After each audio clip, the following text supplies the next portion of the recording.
ओम श्री साईनाथाय नमः। साईं बाबा की कृपा से आज हम अध्याय 13 का प्रारंभ करते हैं। जिनको रोग ने घेर लिया था, ढूंढ रहे थे निदान, ऐसे ही कुछ लोग पहुंचे श्री साईं के स्थान।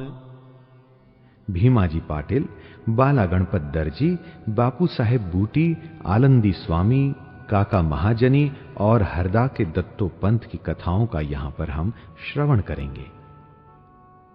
आइए सबसे पहले देखते हैं माया की अभेद्य शक्ति।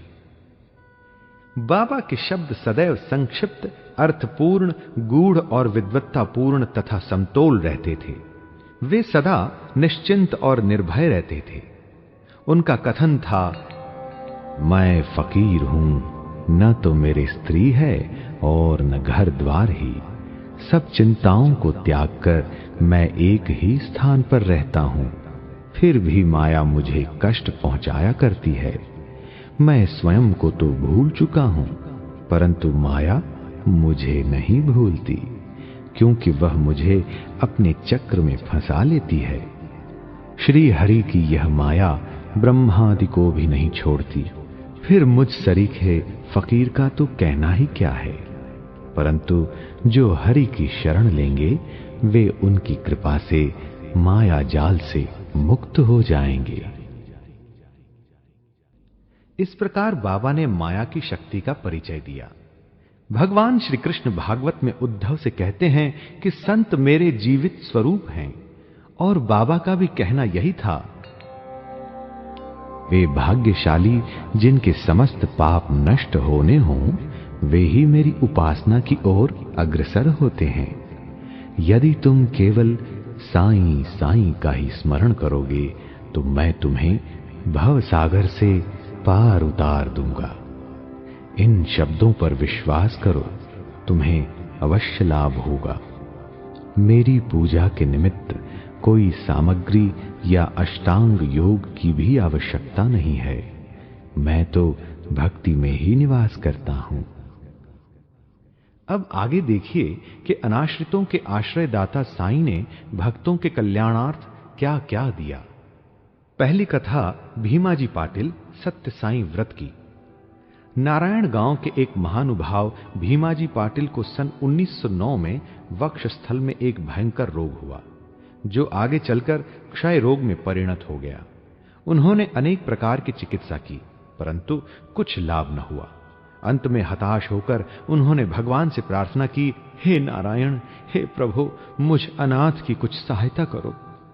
ये तो विदित ही है कि जब हम सुखी रहते हैं तो भगवत स्मरण नहीं करते, परंतु ज्यों ही दुर्भाग्य घेर लेता है और दुर्दिन आते हैं तभी हमें भगवान की याद आती है। इसलिए भीमा जी ने भी ईश्वर को पुकारा। उन्हें विचार आया कि क्यों न साईं बाबा के परम भक्त श्री नाना साहेब चांदोरकर से इस विषय में परामर्श लिया जाए, और इसी हेतु उन्होंने अपनी स्थिति पूर्ण विवरण सहित उनके पास लिख भेजी और उचित मार्गदर्शन के लिए प्रार्थना की। प्रत्युत्तर में श्री नाना साहेब ने लिख दिया कि अब तो केवल एक ही उपाय शेष है, और वो है साईं बाबा के चरण कमलों की शरणागति। नाना साहेब के वचनों पर विश्वास कर उन्होंने शिरडी प्रस्थान की तैयारी की। उन्हें शिरडी में लाया गया और मस्जिद में ले जाकर लिटाया गया। श्री नाना साहेब और श्यामा भी इस समय वहीं उपस्थित थे।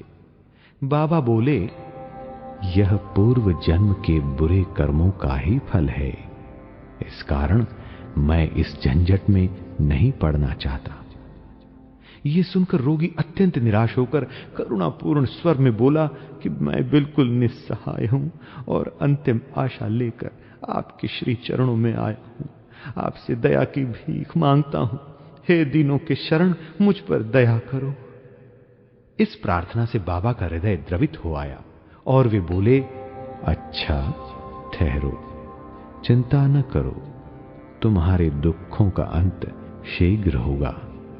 कोई कितना भी दुखित और पीड़ित क्यों न हो, जैसे ही वह मस्जिद की सीढ़ियों पर पैर रखता है वह सुखी हो जाता है।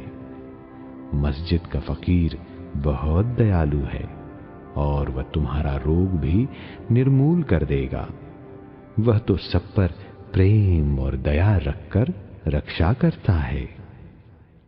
रोगी को हर 5वें मिनट पर खून की उल्टियां हुआ करती थीं, परंतु बाबा के समक्ष उसे कोई उल्टी न हुई।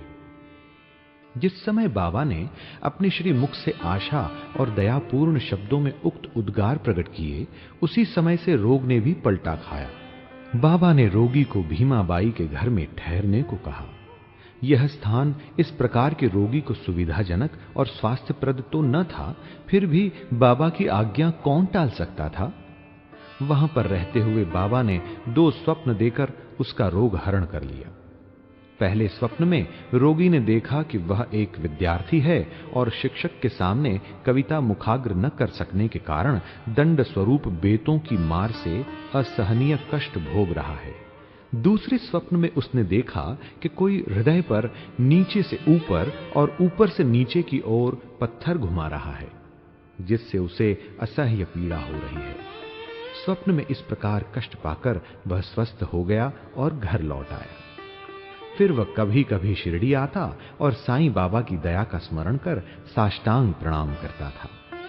बाबा अपने भक्तों से किसी वस्तु की आशा न रखते थे। वे तो केवल स्मरण, दृढ़ निष्ठा और भक्ति के भूखे थे। महाराष्ट्र के लोग प्रतिपक्ष या प्रतिमास सदैव सत्यनारायण का व्रत किया करते हैं, परंतु अपने गांव पहुंचने पर भीमाजी पाटिल ने सत्यनारायण व्रत के स्थान पर एक नया ही सत्य साईं व्रत प्रारंभ कर दिया। आइए अब बाला गणपत दर्जी की कथा सुने। एक दूसरे भक्त जिनका नाम बाला गणपत दर्जी था, एक समय जीर्ण ज्वर से पीड़ित हुए।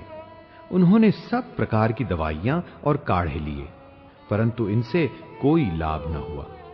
जब ज्वर तिल मात्र भी न घटा तो वे शिरडी दौड़े आए और बाबा के श्री चरणों की शरण ली। बाबा ने उन्हें विचित्र आदेश दिया, लक्ष्मी मंदिर के पास जाकर एक काले कुत्ते को थोड़ा सा दही और चावल खिलाओ। वे ये समझ न सके कि इस आदेश का पालन कैसे करें। घर पहुंचकर चावल और दही लेकर वे लक्ष्मी मंदिर पहुंचे, जहां उन्हें एक काला कुत्ता पूंछ हिलाते हुए दिखा। उन्होंने वह चावल और दही उस कुत्ते के सामने रख दिया, जिसे वह तुरंत ही खा गया। इस चरित्र की विशेषता का वर्णन कैसे करूं कि उपर्युक्त उपाय करने मात्र से ही बाला दर्जी का ज्वर हमेशा के लिए जाता रहा। आइए अब बापू साहेब बूटी की कथा सुने। श्रीमान बापू साहेब बूटी एक बार अम्ल पित्त के रोग से पीड़ित हुए। उनकी अलमारी में अनेक औषधियां थीं, परंतु कोई भी गुणकारी न हो रही थी। बापू साहेब अम्ल पित्त के कारण अति दुर्बल हो गए और उनकी स्थिति इतनी गंभीर हो गई कि वे अब मस्जिद में जाकर बाबा के दर्शन करने में भी असमर्थ थे। बाबा ने उन्हें बुलाकर अपने सम्मुख बिठाया और बोले, सावधान, अब तुम्हें दस्त न लगेंगे। अपनी उंगली उठाकर फिर कहने लगे, उल्टियां भी अवश्य रुक जाएंगी। बाबा ने ऐसी कृपा की कि रोग समूल नष्ट हो गया और बूटी साहेब पूर्ण स्वस्थ हो गए। एक अन्य अवसर पर भी वे हैजा से पीड़ित हो गए। फलस्वरूप उनकी प्यास अधिक तीव्र हो गई। डॉक्टर पिनले ने हर तरह के उपचार किए, परंतु स्थिति न सुधरी। अंत में वे फिर बाबा के पास पहुंचे और उनसे तृषा रोग निवारण की औषधि के लिए प्रार्थना की। उनकी प्रार्थना सुनकर बाबा ने उन्हें मीठे दूध में उबाला हुआ बादाम, अखरोट और पिस्ते का काढ़ा पियो, ये औषधि बतला दी। दूसरा डॉक्टर या हकीम बाबा की बतलाई हुई इस औषधि को प्राणघातक ही समझता, परंतु बाबा की आज्ञा का पालन करने से यह रोग नाशक सिद्ध हुई और आश्चर्य की बात है कि रोग समूल नष्ट हो गया। आइए अब आलंदी के स्वामी की कथा सुने। आलंदी के एक स्वामी बाबा के दर्शनार्थ शिरडी पधारे। उनके कान में असह्य पीड़ा थी, जिसके कारण उन्हें एक पल भी विश्राम करना दुष्कर था। उनकी शल्य चिकित्सा भी हो चुकी थी, फिर भी स्थिति में कोई विशेष परिवर्तन न हुआ था। दर्द भी अधिक था। वे किंग कर्तव्य विमूढ़ होकर वापस लौटने के लिए बाबा से अनुमति मांगने गए। ये देखकर श्यामा ने बाबा से प्रार्थना की, स्वामी के कान में अधिक पीड़ा है बाबा, आप इन पर कृपा करो। बाबा आश्वासन देकर बोले, अल्लाह अच्छा करेगा। स्वामी जी पूना वापस लौट गए और 1 सप्ताह के बाद उन्होंने शिरडी पत्र भेजा कि पीड़ा शांत हो गई है, परंतु सूजन अभी पूर्ववत ही है। सूजन दूर हो जाए इसके लिए वे शल्य चिकित्सा अर्थात ऑपरेशन करवाने बंबई गए। शल्य चिकित्सा विशेषज्ञ ने जांच करने के बाद कहा कि ऑपरेशन की कोई आवश्यकता नहीं। बाबा के शब्दों का गूढ़ार्थ हम नीरे मूर्ख क्या समझें। आइए अब काका महाजनी की कथा सुने। काका महाजनी नाम के एक अन्य भक्त को अतिसार की बीमारी हो गई। बाबा का सेवा क्रम कहीं टूट न जाए इस कारण वे एक लोटा पानी भरकर मस्जिद के एक कोने में रख देते थे ताकि शंका होने पर शीघ्र ही बाहर जा सकें। श्री साईं बाबा को तो सब विदित ही था, फिर भी काका ने बाबा को सूचना इसलिए नहीं दी कि वे रोग से शीघ्र ही मुक्ति पा जाएंगे। मस्जिद में फर्श बनाने की स्वीकृति बाबा से प्राप्त हो ही चुकी थी, परंतु जब कार्य प्रारंभ हुआ तो बाबा क्रोधित हो गए और उत्तेजित होकर चिल्लाने लगे, जिससे भगदड़ मच गई। जैसे ही काका भागने लगे वैसे ही बाबा ने उन्हें पकड़ लिया और अपने सामने बैठा लिया। इस गड़बड़ी में कोई आदमी मूंगफली की एक छोटी थैली वहां भूल गया। बाबा ने एक मुट्ठी मूंगफली उसमें से निकाली और छीलकर दाने काका को खाने के लिए दे दिए। क्रोधित होना, मूंगफली छीलना और उन्हें काका को खिलाना, ये सब कार्य एक साथ ही चलने लगा। स्वयं बाबा ने भी उसमें से कुछ मूंगफली खाई।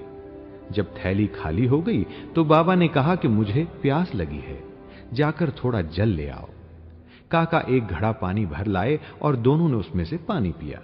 फिर बाबा बोले, अब तुम्हारा अतिसार रोग दूर हो गया, तुम अपने फर्श के कार्य की देखभाल कर सकते हो।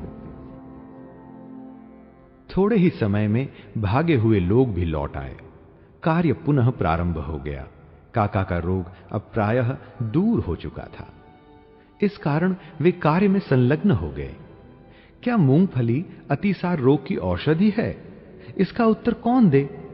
वर्तमान चिकित्सा प्रणाली के अनुसार तो भाई मूंगफली से अतिसार में वृद्धि ही होती है ना, न कि मुक्ति। इस विषय में सदैव की भांति बाबा के श्री वचन ही औषधि स्वरूप थे। देखा आपने कैसे हमारे बाबा थे। अब हरदा के दत्तो पंत, इनकी एक कथा सुने। हरदा के एक सज्जन जिनका नाम श्री दत्तो पंत था, 14 वर्ष से उदर रोग से पीड़ित थे। किसी भी औषधि से उन्हें लाभ न हुआ। अचानक कहीं से बाबा की कीर्ति उनके कानों में पड़ी कि उनकी दृष्टि मात्र से ही रोगी स्वस्थ हो जाते हैं। अतः वे भी भागकर शिरडी आए और बाबा के चरणों की शरण ली। बाबा ने प्रेम दृष्टि से उनकी ओर देखकर आशीर्वाद देकर अपना वरद हस्त उनके मस्तक पर रखा। आशीष और उदी प्राप्त कर वे स्वस्थ हो गए तथा भविष्य में उन्हें फिर कोई पीड़ा न हुई। इसी तरह के निम्नलिखित 3 चमत्कार इस अध्याय के अंत में टिप्पणी में दिए गए हैं। पहला चमत्कार, माधवराव देशपांडे बवासीर रोग से पीड़ित थे। बाबा की आज्ञा अनुसार सोनामुखी का काढ़ा सेवन करने से वे निरोगी हो गए। 2 वर्ष पश्चात उन्हें पुनः वही पीड़ा उत्पन्न हुई। बाबा से बिना परामर्श लिए वे उसी काढ़े का सेवन करने लगे। परिणाम यह हुआ कि रोग अधिक बढ़ गया, परंतु बाद में बाबा की कृपा से शीघ्र ही ठीक हो गया। दूसरा चमत्कार, काका महाजनी के बड़े भाई गंगाधर पंत को कुछ वर्षों से सदैव उदर में पीड़ा बनी रहती थी। बाबा की कीर्ति सुनकर वे भी शिरडी आए और आरोग्य प्राप्ति के लिए प्रार्थना करने लगे। बाबा ने उनके उदर को स्पर्श करके कहा, अल्लाह अच्छा करेगा। इसके पश्चात तुरंत ही उनकी उदर पीड़ा मिट गई और वे पूर्णतः स्वस्थ हो गए। अब तीसरा चमत्कार देखें। श्री नाना साहेब चांदोरकर को भी एक बार उदर में बहुत पीड़ा होने लगी। वे दिन रात मछली के समान तड़पने लगे। डॉक्टरों ने अनेक उपचार किए परंतु कोई परिणाम न निकला। अंत में वे बाबा की शरण में आए। बाबा ने उन्हें घी के साथ बर्फी खाने की आज्ञा दी। इस औषधि के सेवन से वे पूर्ण स्वस्थ हो गए। इन सब कथाओं से यही प्रतीत होता है कि सच्ची औषधि जिससे अनेकों को स्वास्थ्य लाभ हुआ, वह बाबा के केवल श्री मुख से उच्चारित वचनों एवं उनकी कृपा का ही प्रभाव था। रोग शोक को हर लेते हैं प्रिय बाबा के वचन, उन सब की पीड़ा मिटे जो आए साईं शरण। श्री सद्गुरु साईनाथार्पणमस्तु। शुभम भवतु। सप्ताह पारायण द्वितीय विश्राम। साईं नारायण नारायण हरि हरि।